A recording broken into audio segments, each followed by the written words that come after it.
Shalom, selamat hari Minggu. Saudara-saudari, di dalam nama Tuhan Yesus Kristus, kami majelis mengucapkan salam sejahtera dan selamat hari Minggu kepada kita sekalian. Kepada saudara-saudari yang baru pertama kali mengikuti ibadah online, kami mengucapkan shalom dan kami sambut dengan penuh sukacita. Mengawali kebaktian ini, marilah kita mendengarkan warta jemaat kita. Warta kebaktian kita selama bulan Juni, yaitu kebaktian keluarga, PA kategorial, kebaktian KKR, dan ucapan syukur jemaat dapat kita lihat di WA grup kita masing-masing.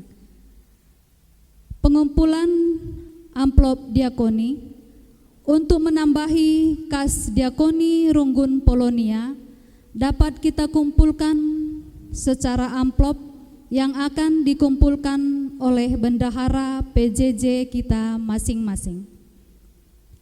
Amplop pesta panen atau kerja rani kita lakukan juga pengumpulannya secara amplop dan diserahkan ke Runggun melalui bendahara PJJ kita masing-masing.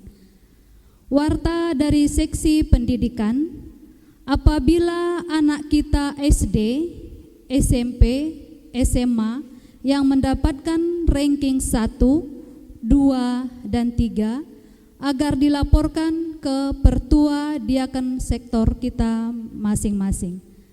Demikian warta jemaat kita. Saudara-saudari yang dikasihi Tuhan, minggu ini adalah minggu peningkatan ekonomi jemaat yang merupakan minggu khusus dalam kalender gereja kita untuk memberi pengertian dan dorongan akan pentingnya pemahaman tentang peningkatan ekonomi jemaat. Salah satu dampak kehadiran kabar baik dalam kehidupan kita adalah tercapainya tingkat kehidupan yang lebih baik dan bijaksana dalam mencari dan mengelola keuangan keluarga. Marilah kita bersama-sama menyembah Allah yang Maha Kudus dengan hormat dan hati yang bersuka cita. Kita bernyanyi dari Kidung Jemaat nomor 19, Tuhanku Yesus.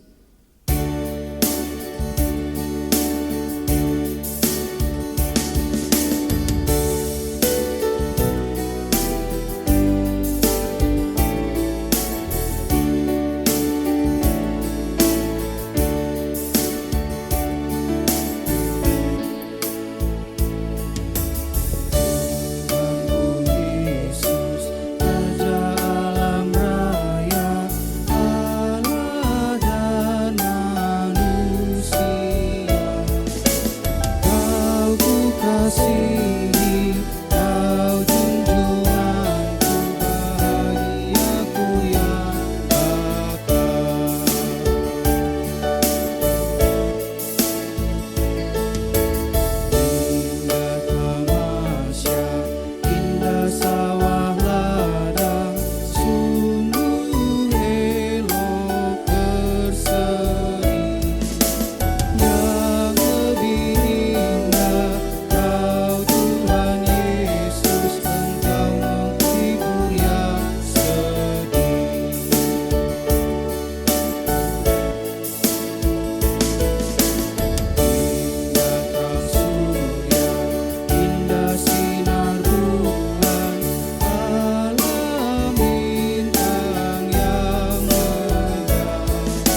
dalam nama Allah Bapa yang memberkati pekerjaan kita, di dalam nama anaknya Yesus Kristus yang senantiasa bekerja untuk mendatangkan kebaikan bagi manusia, dan di dalam nama Roh Kudus yang senantiasa memperbaharui kekuatan dan hikmat kita, kasih karunia dan damai sejahtera dari Allah Bapa dan Tuhan Yesus Kristus dan persekutuan dengan Roh Kudus kiranya menyertai kita sekalian. Amin.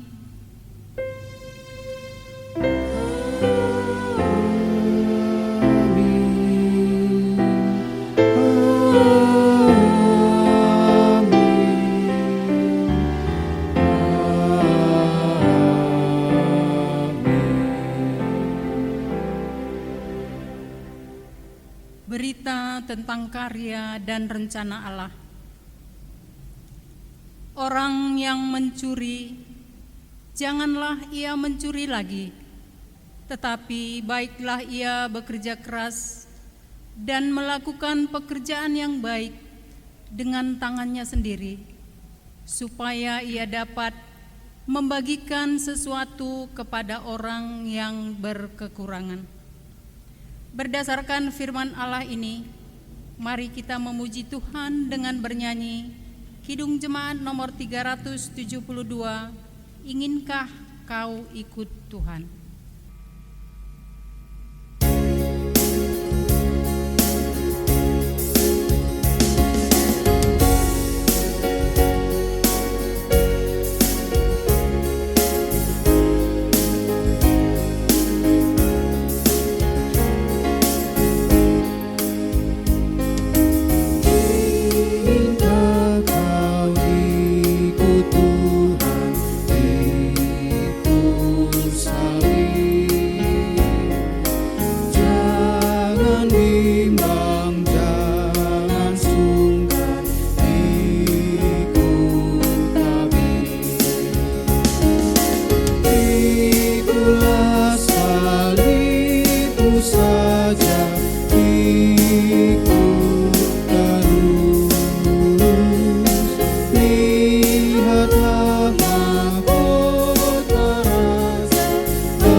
Pujian kepada Allah yang memperhatikan kehidupan manusia. Saudara-saudari, di dalam nama Tuhan Yesus Kristus, Allah memperlengkapi kita dengan kepintaran supaya kita tahu bekerja dengan baik, sehingga kita beroleh keuntungan dan rejeki yang berkelimpahan dan menikmatinya dan menatalayankannya dengan sesama manusia.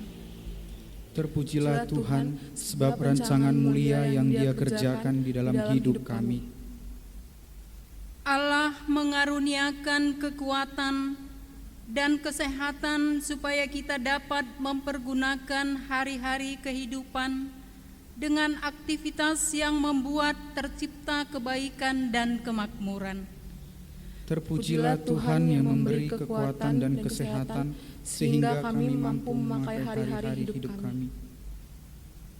Marilah kita memuji dan mempermuliakan nama Tuhan yang telah memberi banyak kebaikan dengan bernyanyi kemurahan Tuhan.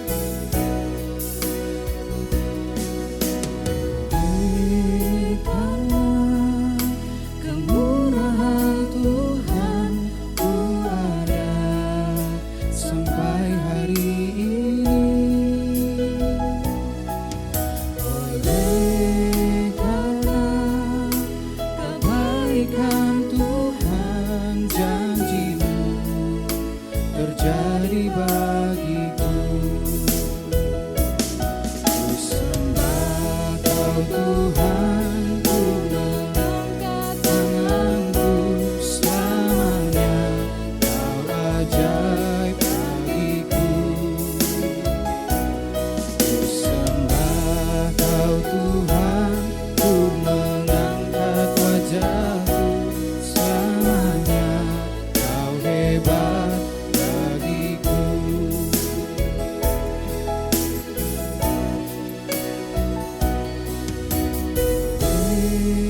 Karena kemurahan Tuhan, ku ada sampai hari ini. Oleh karena kebaikan Tuhan, janji-Mu terjadi bagiku. Sembah Kau Tuhan, ku mengangkat tanganku selamanya. Kau ajaib bagiku. Sembah Kau Tuhan, ku mengangkat wajahku selamanya. Kau hebat bagiku.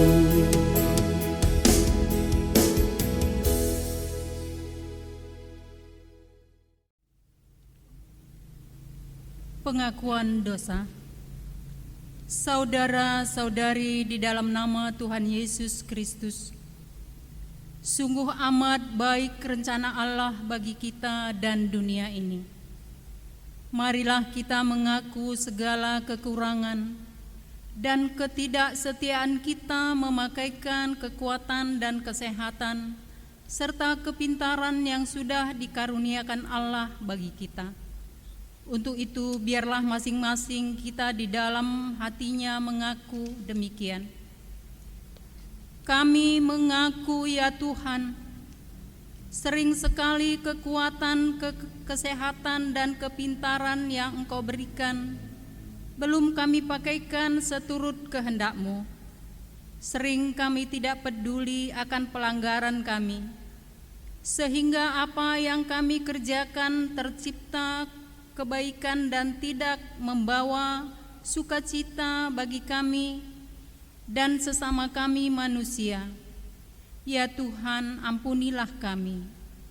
Saat teduh dimulai.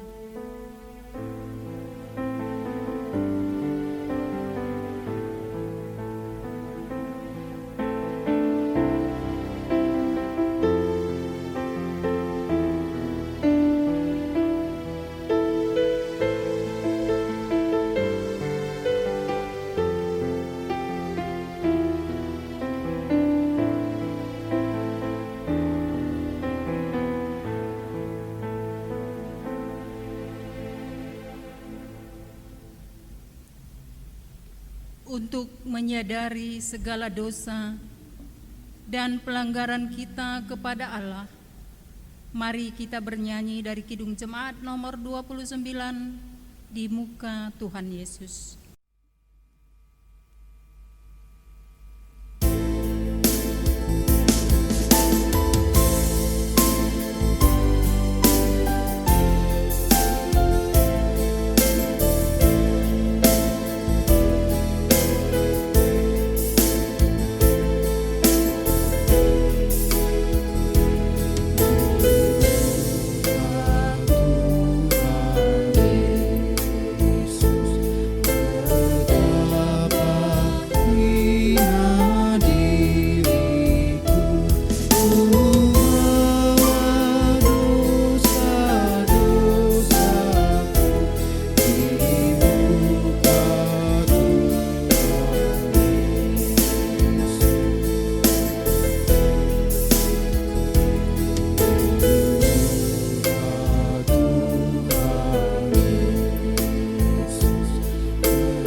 Berita pengampunan dosa.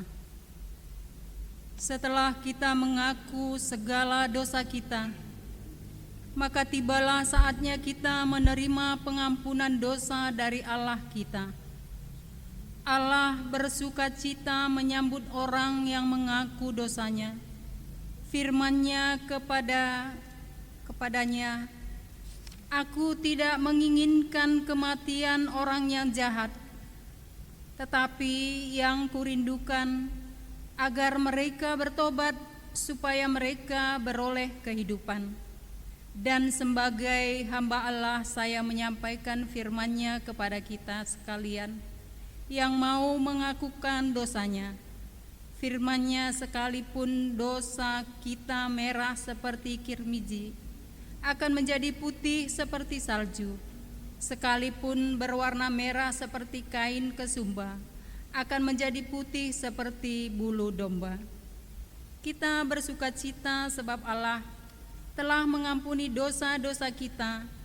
Karena itu mari kita bernyanyi dari Kidung Jemaat nomor 36, "Dihapuskan Dosaku."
Sampai kita kepada pembacaan firman Tuhan bagian yang pertama yang diambil dari Ulangan 8 ayat 11 sampai 20.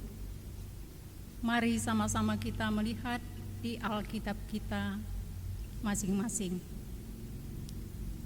Hati-hatilah supaya jangan engkau melupakan Tuhan Allahmu dengan tidak berpegang pada perintah, peraturan, dan ketetapannya yang kusampaikan kepadamu pada hari ini. Dan supaya apabila engkau sudah makan dan kenyang, mendirikan rumah-rumah yang baik serta mendiaminya.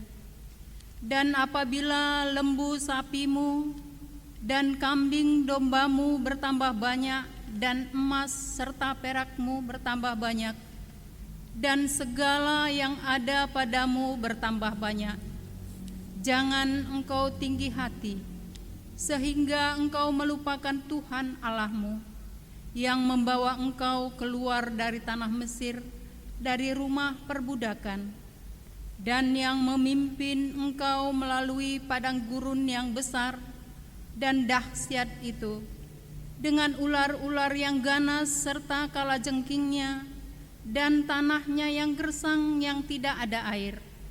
Dia yang membuat air keluar bagimu dari gunung batu yang keras, dan yang di padang gurun memberi engkau makan mana yang tidak dikenal oleh nenek moyangmu, supaya direndahkannya hatimu dan dicobainya engkau, hanya untuk berbuat baik kepadamu akhirnya. Maka janganlah kau katakan dalam hatimu, kekuasaanku dan kekuatanku tangankulah yang membuat aku memperoleh kekayaan ini. Tetapi haruslah engkau ingat Tuhan Allahmu, sebab Dialah yang memberikan kepadamu kekuatan untuk memperoleh kekayaan, dengan maksud meneguhkan perjanjian yang diikrarkannya dengan sumpah kepada nenek moyangmu, seperti sekarang ini. Tetapi jika engkau sama sekali melupakan Tuhan Allahmu dan mengikuti Allah lain, beribadah kepadanya dan sujud menyembah kepadanya, aku memperingatkan kepadamu hari ini bahwa kamu pasti binasa. Seperti bangsa-bangsa yang dibinasakan Tuhan di hadapanmu, kamu pun akan binasa, sebab kamu tidak mau mendengarkan suara Tuhan Allahmu. Demikian firman Tuhan. Berbahagialah orang yang mendengarkan firman Tuhan dan yang melakukannya di dalam kehidupannya setiap hari. Haleluya.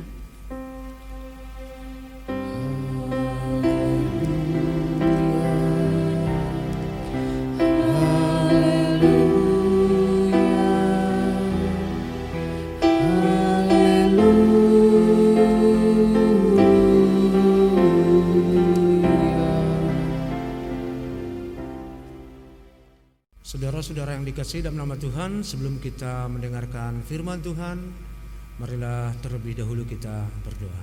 Marilah kita berdoa. Allah Bapa dalam kerajaan sorga, kami hendak mendengarkan firman-Mu. Biarlah kuasa Roh Kudus-Mu yang bekerja atas kami, agar kami dapat mengerti, menerima, memahami dan melakukannya di dalam kehidupan kami. Terima kasih Tuhan, terpujilah Engkau. Di dalam nama anak-Mu Yesus Kristus Tuhan dan Juru Selamat kami. Amin.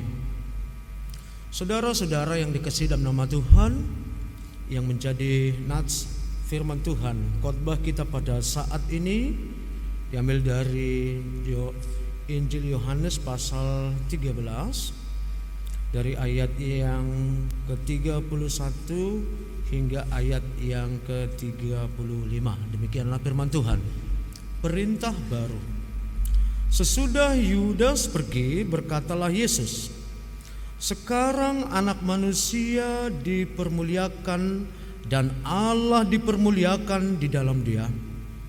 Jikalau Allah dipermuliakan di dalam dia, Allah akan dipermuliakan dia juga di dalam dirinya, dan akan mempermuliakan dia dengan segera.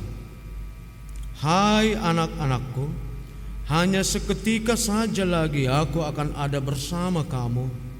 Kamu akan mencari aku, dan seperti yang telah kukatakan kepada orang-orang Yahudi, ke tempat aku pergi, tidak mungkin kamu datang.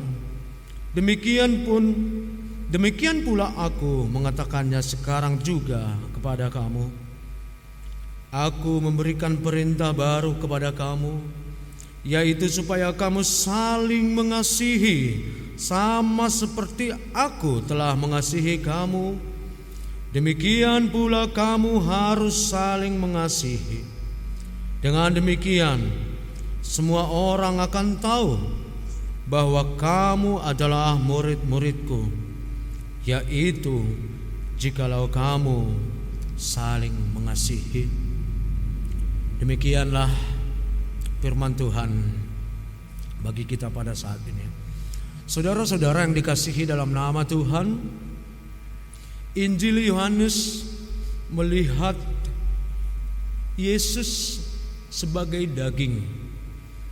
Injil Yohanes melihat kekerabatan dan kedekatan Yesus dengan manusia atau dengan murid-muridnya, tidak secara struktural, tetapi ia melihat sebuah kesatuan yang lebih tepat dinyatakan persaudaraan dalam kedekatan. Injil Yohanes melihat kabar Injil sebagai sebuah berita atau sebagai sebuah cerita yang seolah-olah disampaikan oleh seorang teman kepada kerabatnya. Saudara-saudara, jiwa daripada penulisan Yohanes ini mempengaruhi berbagai makna yang disampaikan, walaupun secara informatoris itu sama dengan ketiga Injil lainnya. Sebagai salah satu contoh adalah seperti apa yang disebutkan di dalam perikop kita ini, bahwa hal terbesar, hal yang utama yang dianggap menjadi perintah baru adalah kasih. Kasih dalam arti bukan secara teoritik, bukan secara pemahaman, tetapi kasih secara penerapan, pemaknaan di dalam praktik hidup setiap hari. Itulah makna kasih yang disebut dalam bagian ini. Sehingga konsep kasih yang diterangkan oleh Yohanes adalah kasih yang berarti kasih tanpa batas, yaitu kasih agape yang dimiliki oleh Tuhan yang diberikan kepada manusia sebagai sebuah jawaban bagi kehidupan manusia yang haus, yang merasa kehilangan, orang-orang yang merasa hampa di dalam kehidupannya. Maka Yohanes melihat bahwa Yesus dan Injil hadir sebagai ungkapan kasih Tuhan kepada manusia. Saudara-saudara yang dikasihi dalam nama Tuhan, hal yang kedua, kita tahu bahwa konteks khotbah ini adalah ketika perjamuan malam, perjamuan terakhir ketika Yesus bersama-sama dengan muridnya. Lalu kemudian salah seorang dari murid itu meninggalkan mereka, yaitu Yudas yang nantinya kemudian akan menjualkan Yesus. Tentu saja konteks ini sangat menentukan pemaknaan sebuah kasih. Katakan saja, kalau kita sebagai manusia dalam keadaan yang genting, dalam keadaan yang darurat, mungkin kasih kita juga bisa dipertanyakan. Barangkali mungkin kasih kita juga kadarnya bisa berubah warna, ya, barangkali ketika kita marah, ketika kita ketakutan, ketika kita sedang dalam kekhawatiran, ketika kita diancam oleh berbagai-bagai bahaya dan lain sebagainya, itu sangat menentukan bagaimana kita bisa memaknai kasih. Nah, hal yang menarik yang pertama yang perlu kita lihat melalui perikop ini adalah bagaimana Yesus menyatakan kasih, walaupun ia sendiri mengerti, ia sendiri tahu bahwa sebentar lagi dia akan dikhianati, sebentar lagi dia akan dihukum. Saudara-saudara, apakah kasih Yesus berubah? Apakah kasih Yesus memudar? Tidak. Walaupun ia tahu persis apa yang akan terjadi, tetapi kasih Yesus itu tidak pernah berubah. Yesus mengasihi murid-muridnya, baik mereka yang tetap bersama-sama dengan Yesus, demikian juga Yudas. Yesus mengasihi orang-orang yang dekat kepadanya. Yesus mengasihi orang-orang yang selalu berserah kepadanya. Tetapi Yesus juga mengasihi orang-orang berdosa. Yesus juga mengasihi mereka yang barangkali belum mengenal Yesus. Yesus mengasihi orang-orang yang terbuang, yang tidak pernah merasakan betapa indahnya beribadah. Itu adalah salah satu ciri daripada kasih Tuhan. Saudara-saudara, dengan demikian kita sebagai orang percaya tentu saja kita harus saling mengasihi. Apakah yang menjadi alasan kita untuk mengasihi? Berdasarkan perikop kita pada saat ini, yang pertama, kita harus mengasihi karena itu adalah perintah. Kita harus saling mengasihi karena itu adalah perintah. Yesus memberikan perintah baru kepada kita untuk saling mengasihi, di mana perintah itu berasal dari sebuah otoritas yang tertinggi, yaitu dari Tuhan itu sendiri. Nah, kalau perintah itu tidak dilaksanakan, ya, yang namanya perintah biasanya ada ganjarannya dan sebaliknya. Tetapi yang menjadi dasar yang tepat bagi kita adalah Yesus sebagai pemegang otoritas, adalah Allah sebagai pemegang otoritas segala sesuatu yang ada di bumi ini. Ia yang telah terlebih dahulu melakukan kasih menyelamatkan manusia ini dari dosa. Jadi perintah itu didasarkan pada keteladanan dari otoritas Allah itu sendiri. Oleh karena itu, saya tekankan kembali, kita harus saling mengasihi tanpa alasan apapun, karena itu adalah perintah bagi orang-orang Kristen, orang-orang yang percaya. Lalu kemudian yang kedua, mengapa kita harus saling mengasihi? Karena kita adalah murid. Kita adalah murid-murid itu. Kita adalah pengikut-pengikut Tuhan yang telah dipanggil. Dan kita adalah menjadi saksi bagi dunia ini sebagai murid, sebagai pengikut. Kita adalah saksi atas kasih Tuhan. Maka jika Tuhan kita Yesus hidup dalam kasih, maka kita pun harus hidup dalam kasih. Dan kasih yang ada pada kita itu harus membedakan kita dari orang-orang lain. Tetapi bukan saja hanya berbeda, tetapi dengan kasih itulah maka nama Yesus semakin dimuliakan. Itulah tugas sebagai murid atau pengikut Yesus. Saudara-saudara yang dikasihi dalam nama Tuhan, bagian yang ketiga, kenapa kita harus saling mengasihi?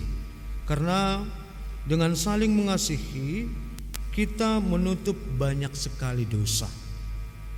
Ketika kita melakukan kebaikan, itu secara otomatis akan mengurangi tempat bagi kita untuk melakukan ketidakbaikan. Ketika kita memikirkan hal-hal yang bersifat rohani, itu sekaligus mengurangi spasi tempat bagi kita untuk memikirkan hal-hal yang bersifat duniawi. Sehingga dengan demikian Rasul Paulus bernasihat bahwa biasakanlah dirimu untuk selalu beribadah. Dengan demikian Bapak Ibu Saudara, ibadah itu adalah melatih kita untuk selalu fokus kepada hal-hal yang bersifat rohani, fokus kepada Tuhan saja. Saudara-saudara yang dikasihi dalam nama Tuhan, dari perikop kita ini saya akan mengambil beberapa poin yang menjadi kesimpulan bagi kita. Yang pertama, terkhusus pada masa pandemi COVID-19 sampai kepada apa yang disebut sekarang new normal, yang seolah-olah membolehkan kita untuk beraktivitas seperti biasa, tetapi harus bisa menjaga diri sendiri. Ini merupakan masih menjadi hal-hal yang terutama bagi kita di dalam kehidupan kita sehari-hari, baik di tempat pekerjaan, di tengah-tengah masyarakat, dan khususnya kepada gereja. Sebagian gereja sudah mulai bersekutu walaupun dengan ketentuan protokol pemerintah, tetapi sudah mulai bersekutu, walaupun sebagian juga masih melalui jalur online.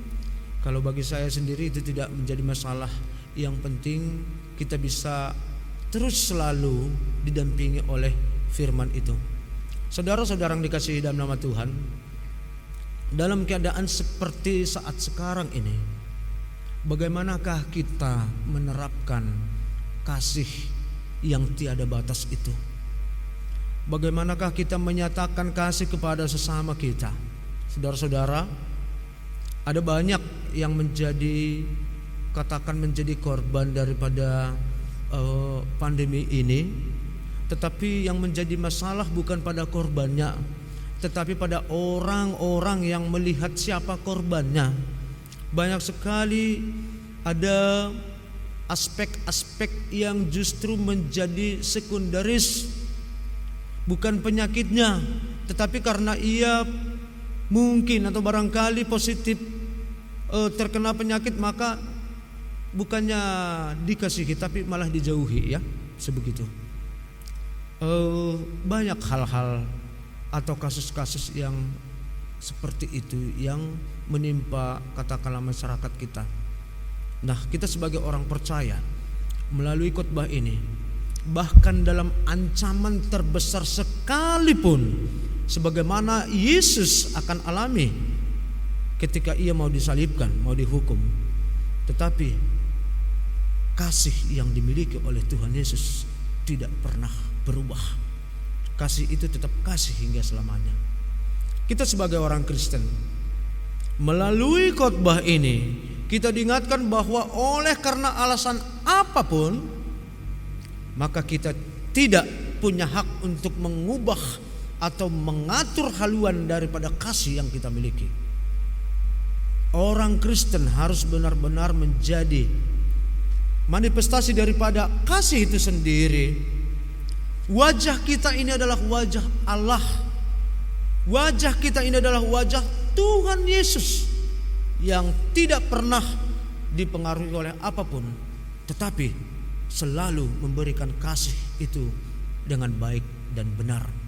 Siapapun Anda, siapapun Bapak Ibu sekalian, siapapun saudara di tengah-tengah komunitas saudara, di tengah masyarakat, di keluarga atau di gereja, tapi kasih yang murni, kasih yang tiada batas itu harus menjadi milik saudara.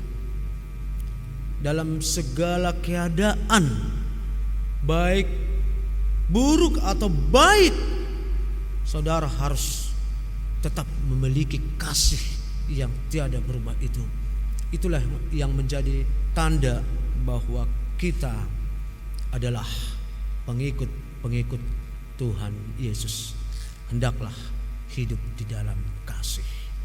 Amin. Mari kita berdoa. Berikanlah kami kekuatan ya Tuhan, untuk kami boleh mengalahkan diri kami dan memenangkan kasih Tuhan berkuasa atas kami, sehingga dalam kehidupan kami setiap hari, dalam keadaan apapun, kami akan menjadi saluran kasih sebagaimana Tuhan telah mengasihi kami. Kuatkan kami Tuhan dalam segala keadaan, dalam segala keterisolasian, dalam segala keterpurukan. Biarlah kiranya Tuhan yang berotoritas atas kami. Kami adalah pengikut-pengikut yang akan senantiasa menjadi saluran berkat dan kasih Tuhan, di dalam nama anak-Mu Yesus Kristus, Tuhan dan Juru Selamat kami. Amin. Marilah bersama-sama mengikrarkan pengakuan iman rasuli kita sebagaimana diikrarkan oleh seluruh orang percaya di muka bumi ini. Aku percaya kepada Allah, Bapa yang Maha Kuasa, Khalik langit dan bumi, dan kepada Yesus Kristus, anaknya yang tunggal Tuhan kita, yang dikandung dari Roh Kudus, lahir dari anak darah Maria, yang menderita sengsara di bawah pemerintahan Pontius Pilatus, disalibkan, mati dan dikuburkan, turun ke dalam kerajaan maut, pada hari yang ketiga bangkit pula dari antara orang mati, naik ke surga, duduk di sebelah kanan Allah Bapa yang Maha Kuasa, dan dari sana Ia akan datang untuk menghakimi orang yang hidup dan yang mati. Aku percaya kepada Roh Kudus, gereja yang kudus dan persekutuan orang kudus, pengampunan dosa, kebangkitan daging, dan hidup yang kekal. Amin. Firman Tuhan yang menjadi dasar bagi kita dalam memberi persembahan ucapan syukur diambil dari Kolose 3 ayat 17. Dan segala sesuatu yang kamu lakukan dengan perkataan atau perbuatan, lakukanlah semuanya itu dalam nama Tuhan Yesus, sambil mengucap syukur oleh Dia kepada Allah Bapa kita. Sambil mengumpulkan persembahan, marilah kita bernyanyi dari Kidung Jemaat nomor 287B, Sekarang Bersyukur.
Marilah kita bersatu dalam doa. Kami memuji dan memuliakan Engkau, ya Tuhan, karena berkat-Mu yang sungguh melimpah di dalam kehidupan kami. Engkau yang telah memberikan kami hidup dan kehidupan, sehingga kami boleh melakukan setiap pekerjaan dan aktivitas kami. Bapa dalam surga, kami telah mengumpulkan persembahan kami. Kiranya Tuhan berkati persembahan itu sehingga menjadi dupa yang harum dan boleh kami pergunakan untuk kepentingan rumah Tuhan. Berkati kami Tuhan, agar kami selalu mempersembahkan apa yang kami miliki, bahkan hati dan pikiran kami, biarlah semuanya kami berikan kepada Tuhan.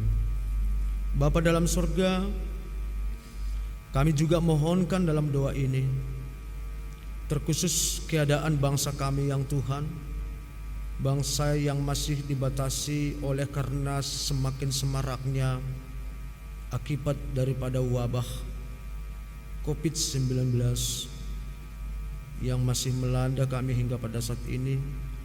Tuhan, kami mohon biarlah Engkau bekerja untuk memberikan hikmat dan kebijaksanaan kepada kami, agar kami berhikmat Tuhan dalam melakukan setiap pekerjaan kami.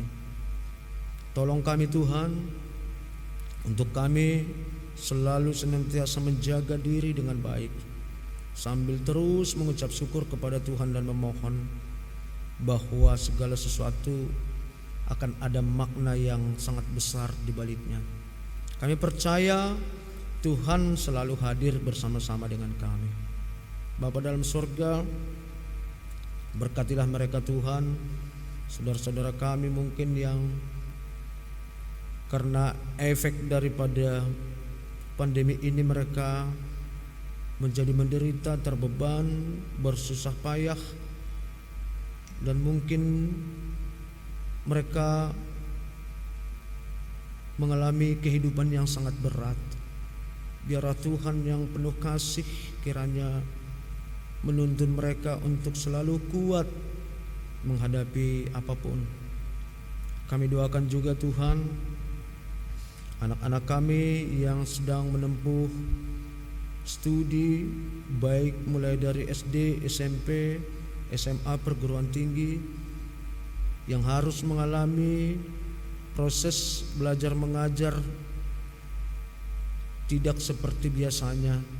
Tuhanlah yang memberikan kebijakan bagi semua anak-anak kami, demikian juga para pengajar, agar walaupun dalam keadaan seperti ini, tetapi ada hal-hal yang lebih yang boleh mereka tahu, yang boleh mereka pelajari. Lindungi kami Tuhan untuk setiap apapun yang kami lakukan dalam kehidupan kami. Biarlah kami boleh menjadi murid-murid dan pengikut Tuhan yang hidup dalam kasih dan hikmat. Terimalah doa kami ini yang kami sampaikan di dalam nama anak-Mu Yesus Kristus, Tuhan dan Juru Selamat kami. Amin. Tekad janji kepada Allah. Saudara-saudari yang kekasih di dalam nama Tuhan Yesus Kristus, Allah sudah memperlengkapi kita dengan kepintaran dan pengetahuan agar memperoleh rezeki yang berlimpah dan sukacita melalui pekerjaan kita. Kami berjanji ya Tuhan akan memakaikan pengetahuan dan kepintaran Tuhan dalam pekerjaan kami. Allah bersuka atas orang yang berlaku benar, adil dan setia dalam pekerjaannya. Kami berjanji ya Tuhan, saya akan bekerja dengan setia, jujur dan adil dalam melakukan semua pekerjaanku. Allah memerintahkan kita hidup saling bertolong-tolongan, sebab yang kuat bertanggung jawab membantu yang lemah. Kami berjanji ya Tuhan, akan kupakai kekuatan dan kepintaranku untuk menolong sesamaku manusia. Kupersembahkan pekerjaanku menjadi berkat bagi orang lain. Untuk mengokohkan tekad dan janji kita dalam menjalani hari-hari kehidupan kita, marilah kita bernyanyi dari Kidung Jemaat nomor 249 ayat yang pertama dan kedua.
Marilah kita bersama-sama mengucapkan doa Bapa kami. Bapa kami yang di surga, dikuduskanlah namamu. Datanglah kerajaanmu, jadilah kehendak-Mu di bumi seperti di surga. Berikanlah kami pada hari ini makanan kami yang secukupnya, dan ampunilah kami akan kesalahan kami, seperti kami juga mengampuni orang yang bersalah kepada kami. Dan janganlah membawa kami ke dalam pencobaan, tetapi lepaskanlah kami daripada yang jahat. Karena Engkau yang mempunyai kerajaan dan kuasa dan kemuliaan sampai selama-lamanya. Amin. Kembalilah ke dalam kehidupanmu setiap hari. Lakukanlah firman Allah yang sudah kamu dengarkan pada hari ini. Jadilah alat Tuhan yang membawa kebaikan bagi dunia ini untuk menguatkan kamu melakukannya. Terimalah berkat dari Allah Bapa kita. Allah sumber segala karunia akan memperlengkapi kamu dengan segala yang baik untuk melakukan kehendak-Nya dan mengerjakan di dalam kamu apa yang berkenan kepada-Nya oleh Yesus Kristus. Bagi Dia kemuliaan sampai selama-lamanya. Amin.